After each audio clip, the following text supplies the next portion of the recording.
Hey there, everyone. I'm Cindy Daychuk with Queen Bee Creations. Thanks for tuning in. Today, we're doing a quick little video, but I want to show you how to be able to do some repairs. And in particular, cute little chicken. I sell a lot of chickens in my shop, but he didn't make it home. He didn't make it home safely from the thrift store. He broke. So no way I can sell him like this, him, her, it. So I need to either try to repair it or I need to get rid of it. So I'm gonna try and repair it first rather than just get rid of it. To do that, so this is a little bit more difficult because it's not like just a chunk out of the side and you could use some wood filler. You need something that's going to be a little bit more durable, a little bit stronger, because you can't fill that hole because it's hollow, right? So you can't just put something over the top. It's got to be something that's going to be strong enough that you stand a chance. So I'm going to put some little plastic gloves on for this because I'm sure my fingers are going to get into it. And I do have a little cup of water sitting over here, now over there, that I may use to kind of smooth a little bit of this with my finger. So what I am going to be using is Bondo. And Bondo is kind of like, it's a lot stronger than wood fill would be, and it hardens up pretty fast. And it's kind of a two-part thing. Oh, and it's stinky. So what we have is the first part. Move you out of the way. So we're going to put that blob there. And then we have the second part, which is this tube. And really you're kind of doing, this is maybe about a 2-inch. We're going to do a 2-inch little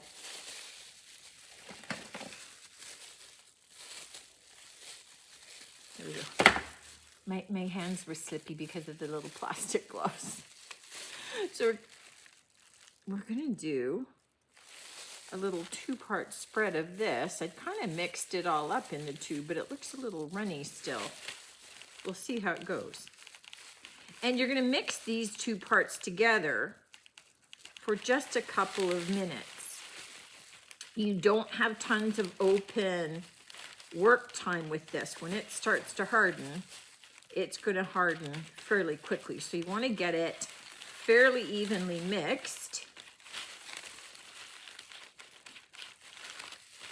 And then kind of use it right away. And you can't keep it. So only mix up as much as you need, because once it starts to harden, once it's hardened, it's done. It's finished its thing. Okay, so before this gets, I'm just wondering if I have enough of that top cream of this stuff in there to get it to thicken up fully. Because it was pretty watery, I'm just going to add a little bit more. And then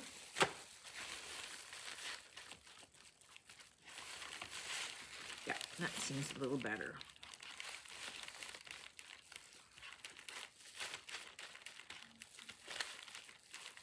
Okay, and then we're going to start to apply this. And what I'm going to do is just kind of get it around the edges first.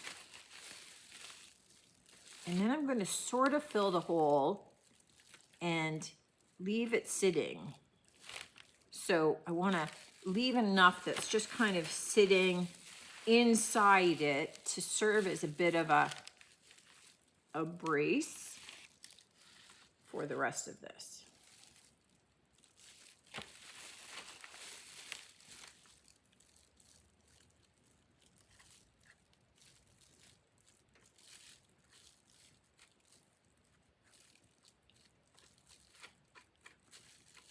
Perfect.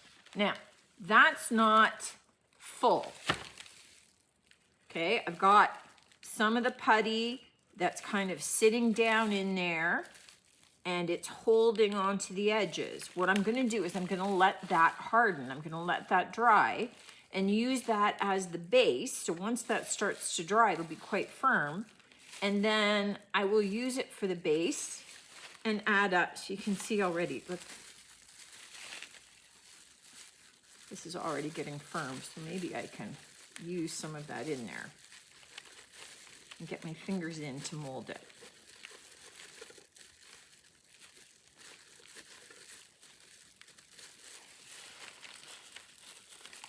And that's done. So it's already rubber. So that's perfect. What I'm gonna do is I'm gonna let that kind of sit up a little bit there because it's already firm. It's not nice and smooth, but now I can take some wood fill. I can take some other products and you can see how this just starts to cream right off of there. I can take my other products to be able to kind of finish filling that in, but it's gonna have a nice strong base. So all that I want is a little product to sit up on top of this to just kind of finish smoothing it out.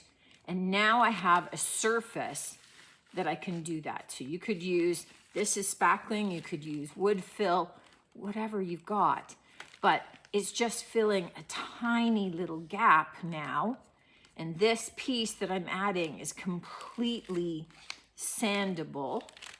But I'm gonna take a little bit of water and just kind of smooth it out right now so that I don't have sanding later.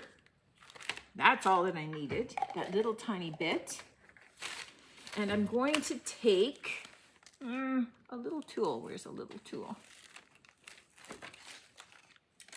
Well, you know, I used it before, my little pick.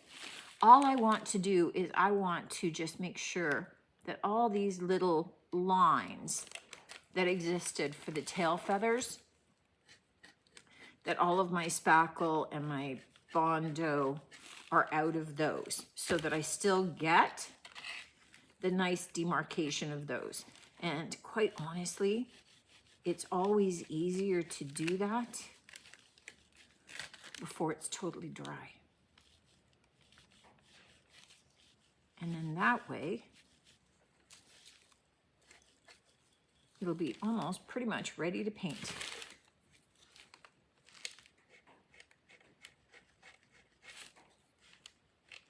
Okay, so you can see that that ultimately is nice and smooth. I've got the lines back into the feathers and it's going to be awesome once it sits overnight and has a chance to dry. Now, what's important here is that the spackle itself wouldn't have been strong enough, wouldn't have firmed up enough to have filled that hole. It all would have fallen through into the body. So the beauty of the Bondo is that it thickens up really fast. You can create, it's thick enough and strong enough that it's going to bond to the edges and fill in enough of that gap that you can take another product that is going to allow you to be able to form it a little bit more like I was able to with my fingers with the spackle, and just be able to, again, clean out some of those lines. And I'm not even going to have to sand this once that gets painted. And for something like this, if I like the way that it's painted, I could just paint this in just those sections of the feathers. I could paint them in black. And if, so just kind of repaint it. And if I can't match that black, then just paint all of those feathers in the black, kind of feather it out to the white ends. And it would be fine. I think that the way this paint looks right now, my best bet would be a clay-based paint, like my DIY, or a chalk-based paint, and then wax it to be able to get a finish that matches. Or I could just say, you know what, I'm just gonna paint the whole thing. I'm gonna give it a completely different look. But now I have all of the options that I would have had when I first bought it with pretty minimal repair, that now once it's painted, you'll never know. And I'll be able to resell this just fine without having lost the money that I spent. Well, okay, so I thrifted it. It's not like I spent a fortune, but you get what I'm saying. That's a pretty easy, quick little fix. You just need to have 2 little products on hand to be able to affect that repair on your own. Hope this was helpful. I get people that ask me all the time on some of these things, how I repair them. I do get candlesticks that are hollow that maybe you get a little chunk taken out of, or some of these figurines that sometimes they just don't make the trip back from the thrift store in one piece. If it's a quick little fix like this, then I'll make the repair and then paint it up and sell it. It doesn't impact the integrity of the piece in any way. So it's worth the little bit of time, the little bit of effort, and you could see how quick and easy that was to do. Hope that's helpful to you. Hope that addresses some of the questions that I get asked, and hope you give that a shot. I look forward to seeing you on the next one, and until then, take care.